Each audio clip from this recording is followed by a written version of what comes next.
No one knew it would be his last day in the square. Easter Sunday in Rome was picture perfect.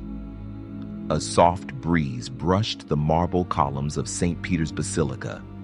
The bells rang out joyfully as tens of thousands gathered to receive the blessing of a frail but smiling Pope Francis.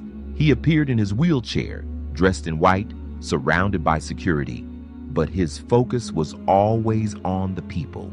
Infants were held up to him. He touched their foreheads gently.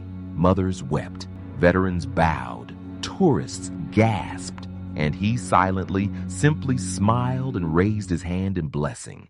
His eyes, still bright, scanned the crowd like a father saying goodbye. He didn't speak much. His prepared Easter message, read aloud by an aide, echoed across the square. Calls for peace in Gaza, Ukraine, and every corner of a broken world. His body was clearly tired, but his heart, his presence, undeniably strong. To those watching, it felt ordinary. Holy, yes, but routine. A pope at Easter, a blessing, an address. But something lingered in the air, a weight, a stillness. What no one could have guessed was that within just 24 hours, the Holy Father would take his final breath. This was not just a mass. It was a farewell dressed as a ritual, and the world had no idea. At 7:35 a.m. on Easter Monday, the Vatican made the announcement that stopped the world. Pope Francis was gone. The Holy Father, who had blessed thousands just hours before, had passed away quietly in his private residence. There was no dramatic collapse, no prolonged struggle, just a final breath taken in the early Roman light. A moment of silence fell across the Vatican like a shadow, stretching from the stone walls of St. Peter's to the cobbled streets of the city.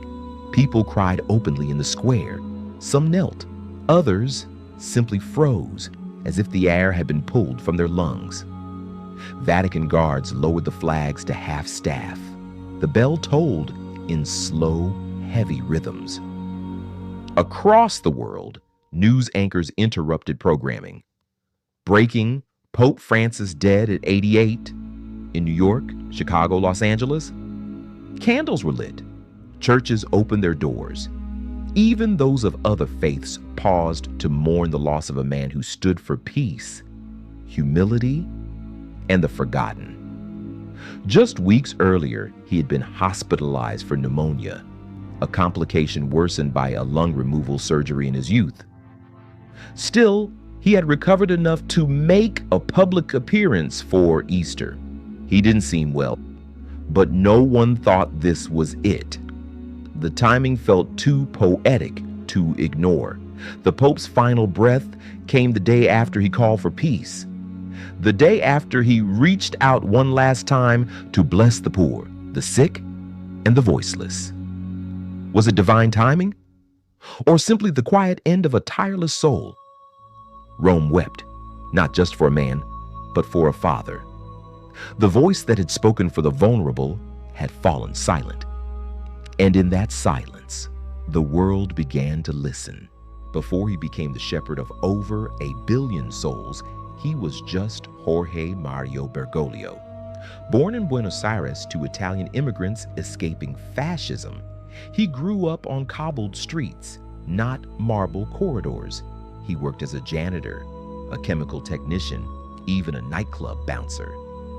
Nothing about his early life suggested he would one day sit on the throne of St. Peter. But there was always something about him, an inner fire, quiet but steady. He joined the Jesuits in his 20s, drawn to their discipline and devotion to service. While others climbed the church hierarchy seeking position, Bergoglio kept to the margins. He visited slums, washed feet, sat with addicts, and listened more than he spoke. In 2013, to the astonishment of many, he was elected the 266th Pope. And from the first moment, he broke tradition.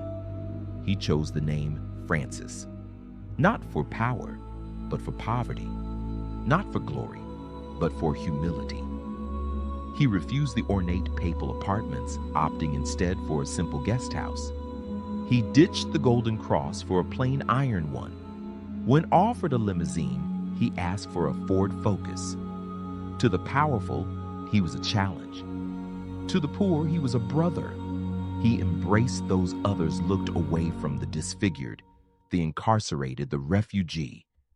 He didn't preach from a pedestal. He knelt beside the broken. His critics called him radical. His followers called him holy. And through it all, he remained fiercely human, often witty, sometimes blunt, always sincere.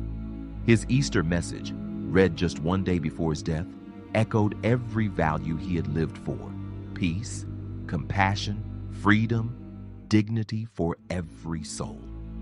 He wasn't perfect, but in a world addicted to noise, Pope Francis was a whisper that changed hearts, a pope unlike any other, because he never wanted to be above us.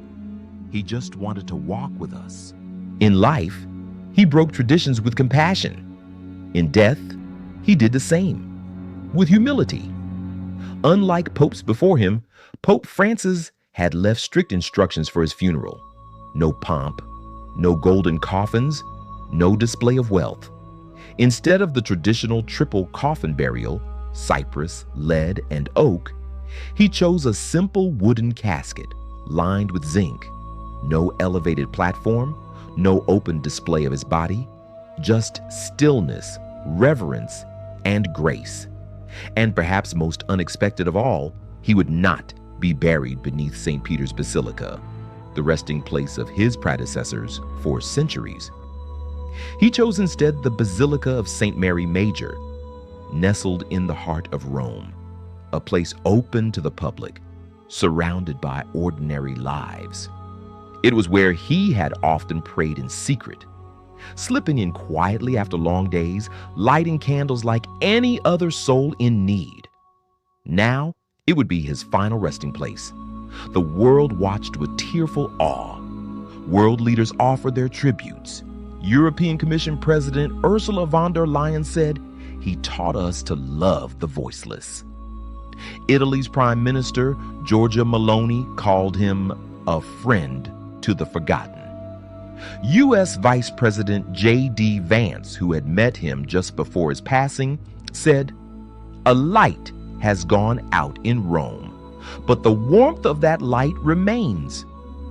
And as the bells of St. Peter's tolled one last time, as white smoke rose above the Sistine Chapel in preparation for the conclave to come, millions of mourners placed flowers across Vatican Square. Some prayed, some wept, some simply stood in silence, but all of them remembered. This wasn't just the death of a pope.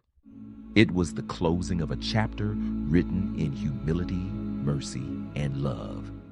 He left the throne of gold to take his place among the people. And in doing so, Pope Francis reminded the world that holiness doesn't shout from towers. It walks quietly beside the broken.